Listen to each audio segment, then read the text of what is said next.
Brought to you by TechnoSpark 20 series smartphones. I'm superhuman. तेच ना आजचे दिन आले का तुमच्यावर? नाही ना, हे काय मातीत जायचे दिन आलेत. मोदी पंतप्रधान काय कामाचा आहे तो? हा?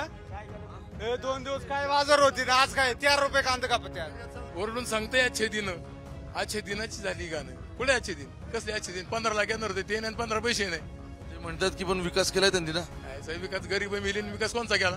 4 ते 5 दिवस झाले केंद्र सरकारने निर्णय जाहीर केला, या संदर्भातलं नोटिफिकेशन काढलं की कांदा निर्यात बंदी जी सगळी होती ती उठवली आहे. आता शेतकऱ्याचं सगळं भलं होईल. मी आता शिरूर तालुक्यामध्ये उभा आहे, मनसरच्या कृषी उत्पन्न बाजार समितीत. माझ्या पाठीमागे कांद्याचे लिलाव सुरू आहेत आणि महत्वाचं म्हणजे नक्की इथं शेतकऱ्यांना खरंच परवडतंय का, आडतदारांचं सगळं काय म्हणणं आहे ते जाणून घ्यायचंय. कारण इंटरेस्टिंगली या सगळ्या निर्यात बंदी संदर्भातली तारीख यायची होती ती यावेळी आली आहे की ज्यावेळी शिरूर मतदारसंघामध्ये जिथे कांदा उत्पादक शेतकरी मोठ्या प्रमाणात आहे, वरती नाशिकच्या लोकसभा निवडणुका राहिल्यात, त्या पट्ट्यात मोठ्या प्रमाणात कांदा लागतो. लासलगावचं मोठं मार्केट आहे इथे, मनसर किंवा पलीकडे ओतूरला मार्केट आहे मोठ्या प्रमाणात. या सगळ्याच्या निवडणुका पाईपलाईन असतानाच या सरकारने आता निर्णय घेतलाय. नक्की काय घडलंय आणि काय चाललंय आपण इथं लोकांना विचारू. काय कसा भाव आहे कांद्याचा? आता भाव कसा आहे कांद्याचा? कांदे सध्या बाजार चालली 120 रुपयापासून तर 170 रुपये. 170 रुपये हो. गोणीला कसं क्विंटलला काय भाव? 10 किलोचे बाजार. 10 किलोचे बाजार म्हणजे 1600 रुपये 1700 रुपये क्विंटलला बाजार. म्हणजे थोडक्यात इथून माल शेतकऱ्याला मिळताना 16 रुपये किलोने मिळतो. बरोबर. बाहेर 16 कितीला विकला होता? बाहेर किरकोळचे काय सांगते आम्हाला बाजार काय आता. तुम्ही इथं कांदा घेऊन आलाय का आडतदार? आडतदार आहे आम्ही. आडतदाराला परवडतंय का? आडतदार काय कमिशनच्या बेसवर काम करतो ना.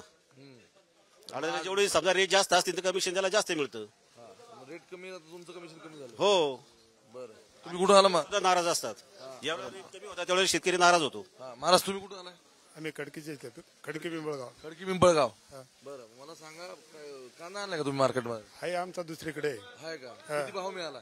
भाव मिळतो या असाच 170 ते 120 रुपयापर्यंत. आणि मग खर्च किती होतो तुमचा कांदा काढा? खर्च 7 महिन्याचा खर्च विचार करा तुम्हीच बघा मग आम्हाला द्या काय किंमत द्यायची ती.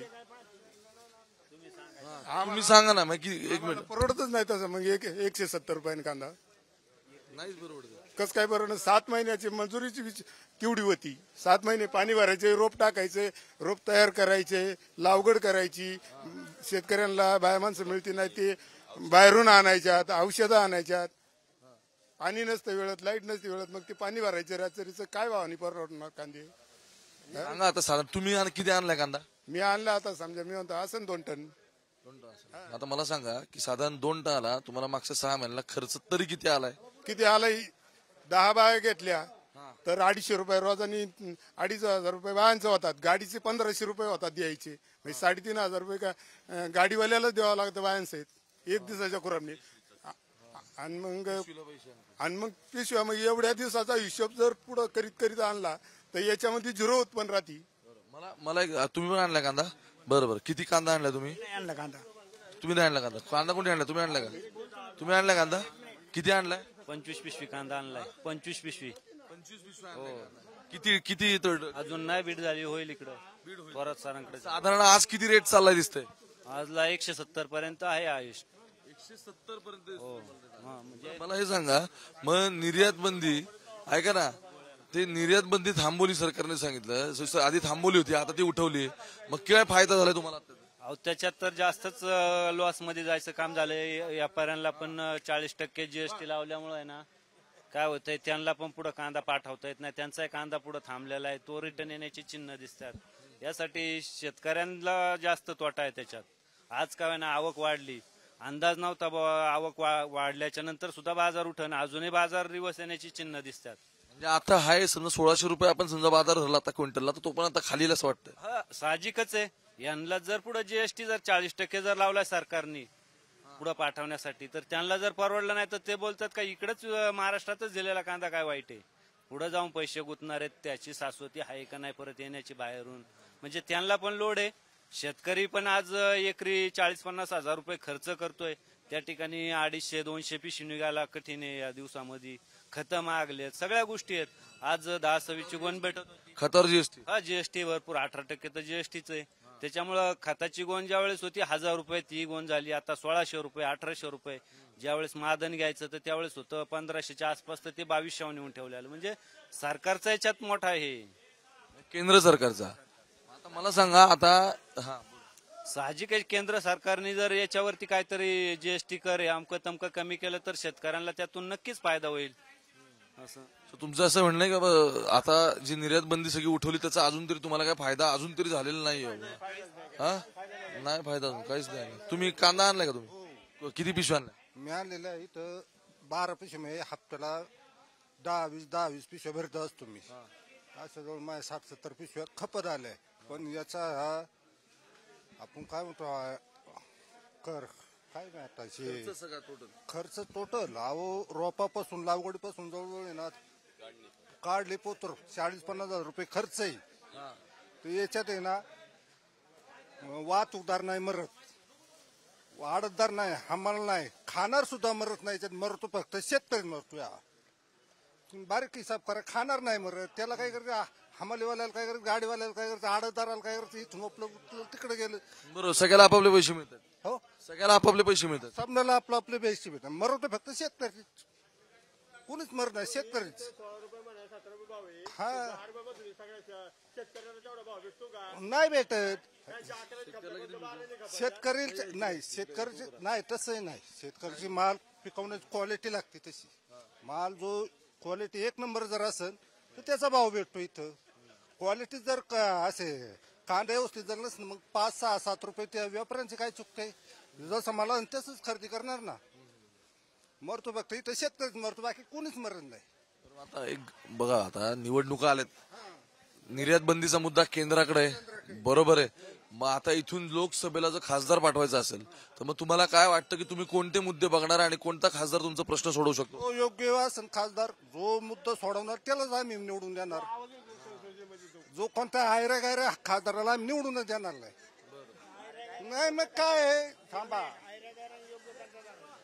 योग्य तर म्हणत नाही म्हटले हे म्हणले ऐका असं आहे आता जे आहे निवडणुकीला लोकांना सामोरं जायचे, काही गेलेत तेव्हा लोक हा शेतकऱ्याचा जो धर्म आहे हा सेबी अभ्यासू नाही. कोण अभ्यासू नाही? शेतकरी. यांनी सांगितलं ते एक वेगळं, मी सांगितलं ते एक वेगळं, यांनी सांगितलं वेगळं. प्रत्येकाला एक मत आहे ना स्वतःच. सुद्धा ना, पण ते जर धोकादायक असेल तर काय कामाचं? धोकादायक आहे. हा मग आता त्यांना पैसे मिळत नाही हे धोकादायक आहे. नाही त्यांचं पैसे मिळतच नाही तर काय करायचं त्यांनी? तेच म्हणतो ना मग धोकादायक नाही मग काय? हे धोकादायक. सगळ्या लोकांना जो कामाला लागला नोकर वर्ग त्यांचे ठराविक पगार. शेतकऱ्याचा कसा आहे मालाला काही भावात घ्यावा का नाही? आज 10 रुपये 15 रुपये 12 रुपये कांदे, ते कांदे उभे करायला पीक त्याला 30 रुपये 25 रुपये 10 किलो लागतात. आपला 1 किलोला खर्च येतो. जेव्हा 40 रुपये केलं तेव्हा त्याला काहीतरी मिळ जाईल. आणि असंच जर राहिलं, ह्या गोष्टी अशाच राहिल्या तर काय होईल? जे पाकिस्तान आणि श्रीलंका यांना जी अवस्था झाली ती भारतात होऊ शकते. हे म्हणजे तुमचं असं म्हणणं आहे की आताचं सरकार जर असं राहिलं तर अशी परिस्थिती होऊ शकते. हा 500 रुपये किलो गहू, 700 रुपये किलो आपला, 1200 रुपये किलो तांदूळ आणि बाजरी 1500 रुपये किलो आपला क्विंटल अशा होतील ज्या वेळेला पैसे खाशाल का? मग त्यावेळेला उत्पादनाची क्षमता जर घटली, उत्पादन क्षमता, मग कांदे घटले, बटाटे घटले, लसूण घटला, हारचे दुधाचे घटले आणि मग काय करायचं? मग सगळा देश अडचणीत येईल. आता महागाई जे मोजतात हे करतात हे चाललंय बसल्या तर 7वा आयोग आणि 8वा आयोग, बरोबर आहे? तर ते 7वा आयोग 8वा आयोग नोकर वर्गाला सगळ्या राज्य आणि केंद्र सरकारच्या लोकांना आहे. तर त्यांची जी आहे 1950 साली 55 साली शिक्षक कामाला लागला तर त्याला 30 रुपये महिना होता. किती? हां. आणि त्याच पटीत मग कॉन्स्टेबल, प्रांत, त्यांचे जे याच्यापर्यंत कलेक्टरपर्यंत लोक आहेत त्यांना त्याच पद्धतीने रेव्हेन्यू खातं आणि एक पोलीस खातं, सगळे लोक जे आहेत ह्या जे पाहिल्यानंतर तुम्ही जर काहीच नाही विचार केला आणि सगळ्याच लोकांचं जर पाहिलं, शेतकऱ्यांचं काहीच पाहिलं नाही, तर देशाची अधोगतीला जाण्याची अधोगतीला जाण्याची शक्यता आहे. मी ना वारंवार एक गोष्ट बोलत असतो, म्हणजे हो एक मिनिट, मी वारंवार एक गोष्ट बोलत असतो, म्हणजे ज्या ज्या ठिकाणी मध्ये बारामतीची निवडणूक होती त्यावेळी मी कृषी उत्पन्न बाजार समितीत होतो. पालेभाज्याचे भाव काय सध्या मार्केटमध्ये तुम्हाला सगळ्यांना माहिती असेल आणि त्यातून शेतकऱ्याला किती रुपये मिळतात हे पण कळलं असेल. आता मुद्दामून मी या ठिकाणी कांदा मार्केटमध्ये आलो. तसं माझ्या माहितीनुसार या तालुक्यातलं महत्वाचं कांदा मार्केट आहे. ओतूरला सगळ्यात मोठं त्यानंतर इथे, आणि मग तसं नाशिकचं सगळ्यात लासलगावचं मोठं मार्केट आहे. या माणसाचा शर्ट जर तुम्ही पाहिला ना, ज्याने 15 पिशव्या आणल्यात, त्यावरून तुम्हाला शेतकऱ्याच्या आत्ताची परिस्थिती काय हे कळेल. म्हणजे वारंवार सरकार सांगते आम्ही विकास केला, आम्ही ते निर्यात बंदी आता आम्ही उठवलेली आहे आणि आम्ही दुधाला बाजार देतोय किंवा 5 रुपये मागच्या मला सगळं ते भुकटीसाठी अनुदान वगैरे देतं, हे सगळं सांगतंय. पण मी आता मुद्दामून मिळलं ते दाखवायचं होतं. त्या माणसाने 12-15 पिशव्या आणल्यात विकायला मार्केटमध्ये. त्याची काय परिस्थिती आहे, आणि कांदा उत्पादक शेतकरी किंवा ऊस उत्पादक शेतकऱ्यांनी फारच पैसे कमवलेत आणि प्रचंड गडगंज श्रीमंत आहेत, हे जे काही सगळं दाखवलं जातं ना, तर ते सत्य काय हे यासाठी मी आता इथे आलो. आणि तुम्हाला दिसतं असेल की कांद्याचे भाव काय आहेत ते. तुम्ही आता सांगा होता की दुधाची परिस्थिती काय आहे, किती दुभती जनावर तुमच्याकडे? माझ्याकडे 6 जनावर आहे. दिवसाला किती दूध काढताय? दिवसाला 25 ते 30 लिटर. तुम्ही स्वतःच काढताय का आता कोण ठेवलं? स्वतःच काढतो. काय परिस्थिती सांगा बरं मला. एकदम बिकट परिस्थिती दुधाची. सुग्रास भुसा आणि गुळपेंड, मकाचा वाडा याचे भाव दुप्पट झाली. सुग्रास 1500-1600 रुपये आणि भुसा 1200-1300 रुपये. ते लिटरला खर्च येतो 32 रुपये आणि दूध जाते आमचं 24 ते 25 रुपये. 24-25. पण सरकार म्हणतात 5 रुपये अनुदान वगैरे पण त्यांनी केलंय. काहीच भेटलेलं नाही अनुदान, काहीच नाही भेटले. नाही भेटलंच नाही अनुदान, नाही झालं. महाराज काय गणित काय गणलंय कुठं? मला काय सांगायचं नाही, दुधाचं हे एकदम वाईट गोष्ट आहे. 25-26 रुपयाने दूध घेतात आणि 56-58 रुपयाने विकतात. हे मधले लोक 28 आणि 30 रुपये खातात. याचं काय सरकार एवढे पैसे खातात ते? बघा ना तुम्ही. आणि त्यावेळेला सरकार डोळं लागतं काय. दुसरी गोष्ट अशी, याला जे सरकारने हे बारामती एक डेअरी, मंचरची एक डेअरी, ह्या डेअऱ्यांनी 26 रुपयाने दूध घेतलं आणि 146 रुपयाने विकलं. किंवा मागासवर्गीय पोरांना, मागासवर्गाला त्यांना हा भ्रष्टाचार, याच्यापेक्षा काय पाहिजे. आणखी कोणी कांदा आणला? बाबा कुठून आला तुम्ही? नारोडी. काय कांदा घेऊन आलाय का? काय नाही, मोकळे मोकळे आज तुम्ही? बरं. पिशव्या कोणी आणल्या? तुम्ही पिशव्या आणल्या का आज? कांदा कोणी आणलाय? तुम्ही कांदा आणला. किती पिशव्या आणल्या तुम्ही मला सांगा. कुठून आलाय आधी ते सांगा. मी लोणी धामणी, तालुका आंबेगाव, जिल्हा पुणे. किती पिशव्या आणल्या आपण? 80 आणल्यात. आज काय बाजार भाव दिसतोय? 2 तासच लिहिलाय मला कळलं. बाजार आज पूर्णपणे रेवस आहे. 2 दिवसापूर्वी बाजार 200+ होता. आता बाजार तो आला 130. 2 दिवसापूर्वी माझा कांदा 185 रुपयाने गेला होता. आज तो कांदा 135 रुपयाने गेला. 135 रुपयाने? हा, 135 रुपयाने गेला. म्हणजे 10 पिशव्यांचं तुम्ही मला सांगताय? 10 पिशव्या किलोच्या माग 10 किलोच्या पाठीमाग 50 रुपयाचा फरक पडला. 10 किलोच्या मागे 50 रुपयाचा फरक पडला. म्हणजे क्विंटलला किती? 500 रुपयाचा फरक पडला. 500 रुपयाचा फरक पडला. हा, क्विंटलला नाही, आपला टनाला 500 रुपयाचा पडला. बरं थांबा, आता मला सांगा, केंद्र सरकार सांगतंय की त्यांनी निर्यात बंदीचा महत्वाचा मुद्दा होता शेतकऱ्यांचा, निर्यात बंदी टाकली होती, ती उठवली आहे. कांदा आता एक्सपोर्ट व्हायला सुरुवात झाली असं त्यांचं सगळ्यांचं म्हणणं आहे. मार्केटमध्ये परिस्थिती काय आहे मला तुमच्या तोंडून समजून घ्यायचं की खरंच असं झालंय, खरंच मदत होतीये का, की त्याचा काय फायदा आला का तोटा आला? आता निर्यात बंदी 3 तारखेला चालू केली त्यांनी आणि 7 तारखेपर्यंत त्यांनी पुढला आदेशच काढलेला नाही. 400 कंटेनर ते JNPTला आता परदिवशीपासून ते चालू केले त्यांनी, ती बाहेर पाठवायला. पण तोपर्यंत ते व्यापाऱ्यांचे माल सगळा साडला देतात आतमध्ये कंटेनरमध्ये. त्याच्यामुळे आता ह्या मार्केटचा एवढा परिणाम वाढला. आता आज काय आवक खूप वाढली म्हणून हे घडलं? आवकचं काय नाही याच्यामध्ये. आवक ही नेहमी प्रमाण असते, पण हे सरकारचं धोरण चुकीचं आहे, त्याच्यामुळे सगळा परिणाम झाला आहे. चुकीचं धोरण 3 तारखेला आदेश काढतात, 7 तारखेपर्यंत त्यांना सरकारी अधिकारी त्यांना तिथपर्यंत त्याच्यावर जीआर जाऊ शकत नाही. 3 दिवस लागतात त्यांना जायला. 4 दिवस गेले त्याच्यामध्ये.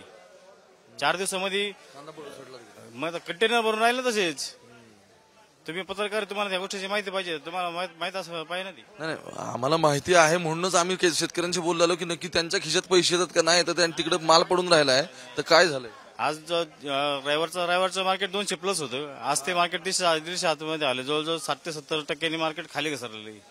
60 ते 70% मार्केट खाली घसरलं. 100%. हा.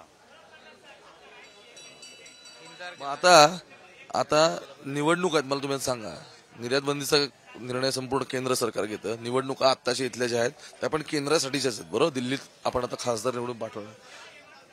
काय विचार काय करणार माझा यावेळी मतं देताना तुम्ही? हो, आता काय माहिती का, आता हे जे ते येतो तो आपला शेतकऱ्याचा कोणी विचार करत नाही. जे ते आपापला विचार करतो. आता मोदी सरकार शेतकऱ्यांना 2-2 हजार रुपये देतात. आपण त्यामार्फत 40% GST कांद्यावरती लावलाय. मग तो पैसे शेतकऱ्याचे पैसे ना तेच जर पैसे जर शेतकऱ्यांसाठी जर उपयोग केले, 2-2 हजार रुपये द्यायचे ना 20-20 हजार रुपये शेवटी आमच्याच मालाचे पैसे काढत होते ना तिथले. काय सरकारला कळलं पाहिजे, असं खायचं ना असं घ्यायचं. अशी गंमत आहे शेतकऱ्याची. काय फायदा नाही. हे लोकांना चुद्या बनवतं सगळं लक्षणे. हे 2-2 हजार रुपये देतात, लोक खुश होतात की आम्हाला 2 हजार भेटले, आम्हाला 4 हजार भेटले. पण काय फायदा नाही. आज 1400 रुपयाची गुण, आज 1700 रुपये 1800 रुपये गुण केलेली त्याची. काय फायदा आहे त्याचा? 250 रुपये शेतकऱ्याला. मी व्यक्तिक शेतकरी, माझी 5 एकर जमीन आहे, मला शेतकरी आहे मला कम से कम वर्षाला आहे ना 25 ते 30 हजाराची खतं एका टायमाला लागतात. म्हणजे लाख रुपयाचे खतं मी वर्षाला घेतोय. जीएसटी किती? खतावरती GST मला ते 15%. हा, 50% आहे. पण आता किती पैसे वाढवले त्याचे? आता 2 दिवसापूर्वी लेटेस्ट न्यूज 300 रुपये गुन्हे वाढवलेत. आज म्हणजे एक आपण थोडं इझी मॅथमॅटिक्स करू, आपल्याला सगळ्यांना समजेल असं, म्हणजे आपल्या प्रेक्षकांना समजेल असं. तुम्ही साधारण किती समजा 1 एकर कांदा लावला, त्यात किती कांदा निघतो, त्याला तुम्हाला भाव किती मिळतो साधारण. म्हणजे तुमचं आपण एक उदाहरण म्हणून घेऊ. त्याला तुम्हाला आता जो काय मार्केट रेट त्यानुसार किती भाव मिळाला, मग तुमचं त्यामध्ये किती नुकसान झालं किंवा तुमचा फायदा आला असेल तर किती फायदा आला, हे थोडंसं आपण एक गणित म्हणून समजू. आता मला कम से कम आता ह्या याच्यामध्ये जो एकरी 40 हजार रुपये खर्च आलेला आहे. मला एकरी 40,000 रुपये खर्च. एकरी 40 हजार रुपये खर्च आलाय. आणि त्याचे आता मला भेटतील 60 हजार रुपये. आता जो कांदा आणलाय तो सगळा एकर मधलाच कांदा आहे माझ्याकडे आता आणलेला मार्केटला. त्याच्यामध्ये आम्हाला 60 किंवा 70 हजार रुपये, 60-70 रुपये, 60-70 हजार मला फक्त. मी एवढं कष्ट करून मला फक्त एकरी 30 हजार फक्त मला मिळतील. मला 30,000 रुपये काय उपयोग नाही. एवढं कष्ट करायचे आणि एवढं 25-30 हजार काय होते आजकाल. शेतकऱ्याची खूप वाईट परिस्थिती. बाकी सगळं चांगलं आहे पण शेतकऱ्याची परिस्थिती बेकार. शेतकऱ्याचं काय. बरं, तुम्ही महाराज नमस्कार. तुम्ही कुठून आलाय मला सांगा. इकडे पिशवी आणल्या? खेळून आलो. खेळून. हा, हे काय 13 रुपयानी कापले. हा, ते 11 रुपये आपलं 1300 रुपये क्विंटल कांदा. हा, 13 रुपये किलो. हा, आणि खर्च किती आला ते करायला? ते खोरापणी बिरपणी तुला काय सांगायचे आता. काय जेवढं निंबे ना कांद्यातच गेले. 6,000 रुपये लागवड. ऐका, त्या मोद्या नाही आमचा कामाचा. कामाचा मोद्या म्हणजे कोण म्हणताय? मोदी पंतप्रधान. काय कामाचा आहे तो? 2 दिवस काय बाजार होती ना, आज काय 13 रुपये कांदा कापत. ते का बंद काय झालं या तुम्ही सांगा ना. तुम्ही शेतकरी आता तुम्हीच सांगा. ते आता निर्यात चालू झालेली काय झालं आता? अरे बंकर आहे तो. दिल्ली सरकारने निर्यात चालू केली ना. 1 मिनिट. दिल्ली सरकारने एक मिनिट दिल्ली सरकारने निर्यात चालू केली का नाही? शेतकऱ्याचा कांदा आता 2 दिवसापूर्वी किती 250-260 झाला. आज 113 आणि 15 14 20 रुपये होते. निर्यात कुठे कागदावर केली का तुम्ही? तोंडाने केली त्यांनी. काय चालली मोदी सरकारचे? शेतकरी पिळला ना फार. आपण गेला. अरे सर्टिफिकेट मला दिले 40%. 60,000 रुपये खर्च आला. 12-15 झाली 50,000 रुपये. 10,000 रुपये कुठून भरायचे? कर्ज काढायचे. काय चाललंय खेळ त्यांचा? त्यांच्यासाठी मी काव्य केलेली आहे मोदी सरकारसाठी खास. हा, स्वतः काव्य केलेली आहे. मोदी बसले गादीवर करते देशाचा कारभार. असलं जुमल्याचं सरकार गेला शेतकरी वाऱ्यावर. मी स्वतः लिहिली शायरीच आहे मी.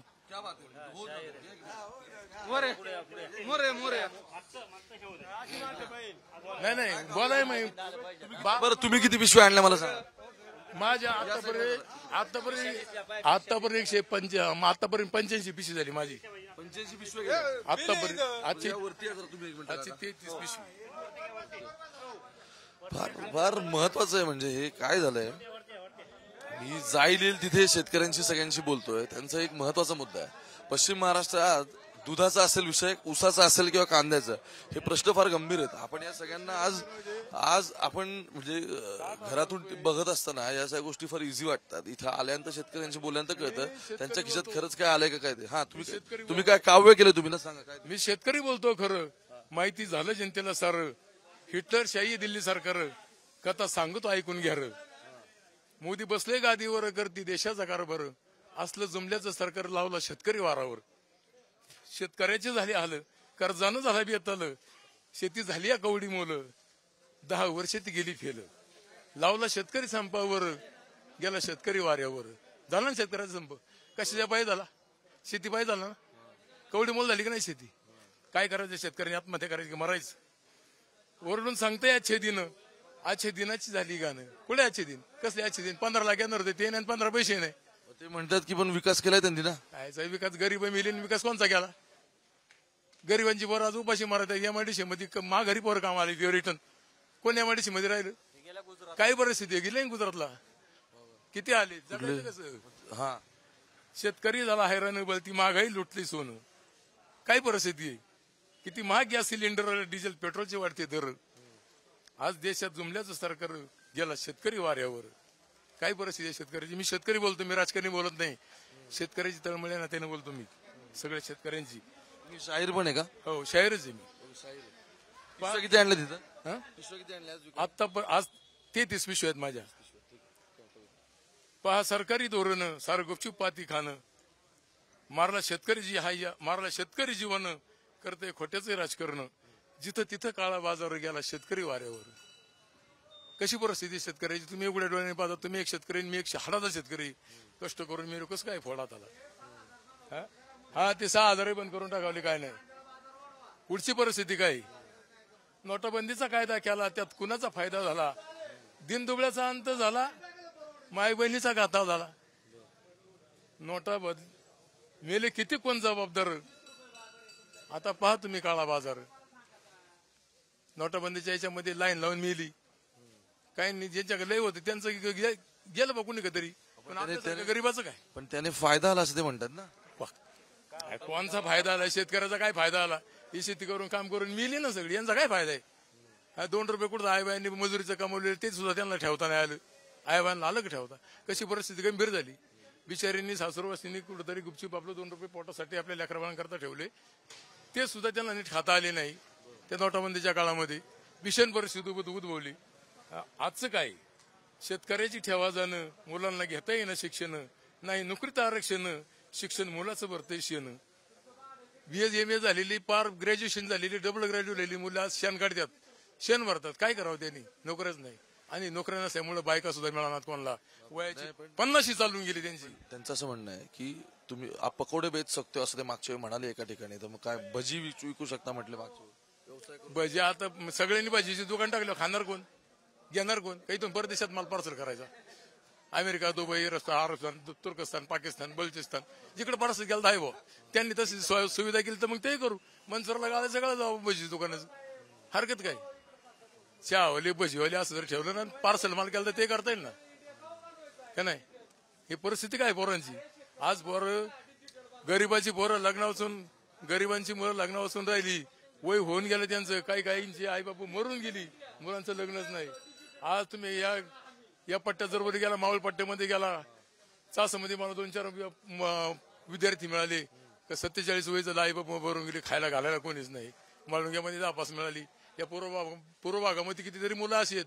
थोरणाऱ्याला जवळजवळ 35 मुलं अशी फिरतात. दुकानं आहेत, व्यवसाय आहेत, तरी मुली मिळणार. का नाही मिळत मग? काय आता काय मिळत नाही? आता आहेच नाही तर कसं? शिक्षण जर काय पद्धतीचं नाही, मुली ग्रॅज्युएशनच्या डबल झालेल्या मुलांचं शिक्षण थोडं कमी पडलं. जीवनामध्ये हाल अपेष्टा सोसायला लागला का नाही? प्रत्येकाचं जीवन अनमोल आहे. मोल आहे का त्या जीवनाचं? असंच झालं नाही पाहिजे. आणि याचा काय उपयोग आहे? तुम्ही इकून तिकडे पळण्याची काही मजा नाही. मी एक शेतकरी बोलतो, शाहीर म्हणून कवितो हे भाग वेगळा, पण माझी शेतकऱ्याची तळमळी मी काय केले मला माहिती. 12-15 60,000 रुपये खर्च येतो आणि पैसे 50,000 रुपये होतात कांद्याचं. 10,000 रुपये भरायचं कुठं कोणत्या दिवसाला धरायचं फेडायचं कसं काय ते दुकानदाराला द्यायचं कसं काय. आजच्या दिनचं काय झालं? तेच ना आजचे दिन आले का तुमच्यावर? नाही ना, हे काय मातीत जायचे दिन आलेत. मग काय आज ते 10 ज्यावेळी ते इथे येत 10 गुंठ्याला जर 60,000 खर्च झाला, कांद्याचे झालेत 50,000, 10,000 गेले ना मातीत. म्हणजे शेतकरी गेला हाडाकाडाचा आज. तुम्ही किती पिशव्या आणले? माझे आहेत ना 25 पिशवी आणली. हो. तुम्हाला तरी भाव मिळाला का? नाही ना, 130 रुपये बाजार भेटतोय आणि गेले 10 किलोला 130 रुपये 13 रुपये किलोनी. आणि खर्च आणि मग तो कांदा बाजारात किती विकला जातो? आत्ता 13 रुपयाने गेलाय आणि तो त्याला खर्च झालाय एकरी जवळजवळ 70-80 हजार रुपये. त्याच्यामुळं मोलमजुरी करून लोक सुखीत काय पण शेतकरी असा तोट्यात गेलेला आहे. आज अवघड झालेलं आहे त्या गोष्टीवरती. दुधाचं काय झालंय? 2-3 गोष्टी आहेत. मला बघा, राज्य सरकार म्हणते बाबा आम्ही अनुदान दिलं दुधाला, आता शेतकरी सुखावलेला आहे. दुसरं म्हणतंय केंद्र सरकार म्हणतंय की आम्ही तर निर्यात बंदी तर उठवली आहे, कांदा उत्पादकांना तर चांगला भाव मिळू लागलाय. अहो त्यांनी काय केलेलं आहे सरकारने, जे पुढारी ते धरले हाताशी, गरिबांचे मुंडकी मोडायची कामं चालवलेली आहेत. जे पुढारी गावातले 2-4 जे बोके मोठमोठाले ते थोडेसे हाताशी धरायचे, त्यांना मोठं करायचं. बाकीची कष्ट करणारे त्यांच्या मागे थोडस 2-2 रुपये दिले का ते आपले मारतात उड्या. बाकी शेतकरी त्याच्यामुळं गेला तोट्यात मध्ये. दुधाचं पाहिलं तर आज त्यांचेच प्लांट आहेत मोठमोठाले. आज 25 रुपये 24 रुपये बाजारभाव भेटतोय आणि मुंबईत त्या ठिकाणी दूध जाते काय भावात आज. म्हणजे आणि काळा म्हणजे भेसळयुक्त दूध जास्त आहे. तसं शेतकऱ्यांचं दूध कमी आहे पण भेसळयुक्त दूध जास्त असल्यामुळे काय होतंय, दूध जास्त संख्या तोट्यावरती भासत नाही तिथं ना. त्याच्यामुळं मग काही पण आणि त्यांचेच प्लांट सगळे आणि पुढाऱ्यांना धरले म्हणजे तेच जे प्लांटवाले मोठमोठाले ते कोणचे यांच्याच याच्यातले आहेत ना. त्याच्यामुळं मग फार म्हणजे तुम्ही बोलत होता ते जीवनामध्ये आलं का त्यामध्ये जीवन फार अनमोल अवघड परिस्थिती निर्माण झालेली. आता पाठीमागं 1.5 एकर फुलवर रुपया झाला नाही. 1 रुपया झाला नाही. अशी बकरं चारली एक अंताच नाही आली. 27 दिवसाच्या पाठीमागं फ्लावर होती, अजिबात रुपया झाला नाही. असं प्रति टायमाला झालं करायचं काय. आणि गरीब छोट्या शेतकऱ्यांनी काय करायचं, मरायचं का त्यांनी हिसकावून. अशी पाळी. पाणी सगळ्यांना नाही, ठराविक जणांना पाणी. आता माझ्यासारख्याला अजिबात पाणी नाही. मी याचं 2 पाणी घेतो गडीवर, इकतही देतात फुकट. जवळे गाव माझं, अजिबात नाही पाणी, टिपका सुद्धा पाण्याचा नाही. हातावर कुटुंब बसवतो मी, 6 माणसाचं कुटुंब हातावर बसवतो आम्ही. कोणीच नाही नोकरी पाण्याला. आपली कुठेतरी 2 रुपयाची मजुरी करणं आणि खाणं. जमेल तितक्या लोकांना स्क्रीनवर घेण्याचा प्रयत्न केला, जमेल तितक्या लोकांचं नक्की काय म्हणणे जाणून घेण्याचा प्रयत्न केला. खाली पोत्यातून पडलेला कांदा असा विखुरलेला दिसतोय ना तुम्हाला, तशी इथल्या शेतकऱ्याची परिस्थिती आहे. आणि मी मुद्दाम तो शर्ट दाखवायचा प्रयत्न यासाठी केलेला होता की जशी ठिगळं लागलीत ना या शर्टवरती, तशी त्यांच्या आयुष्याला लागलीत आणि ते लावतायत वारंवार. केंद्र सरकार असेल, राज्य सरकार असेल, ह्याची कुणीतरी तरी जबाबदारी घ्यावी या सगळ्याची. कारण वारंवार ना निवडणुकीचे फक्त आश्वासनं मिळतात ह्या सगळ्यांना, त्या व्यतिरिक्त अजून काही मिळालेलं दिसत नाही. थांबतोय त्याच. कॅमेरा पर्सन गोपाळ हार्णे सोबत मी ओमकार आबळे, मनसर, पुणे.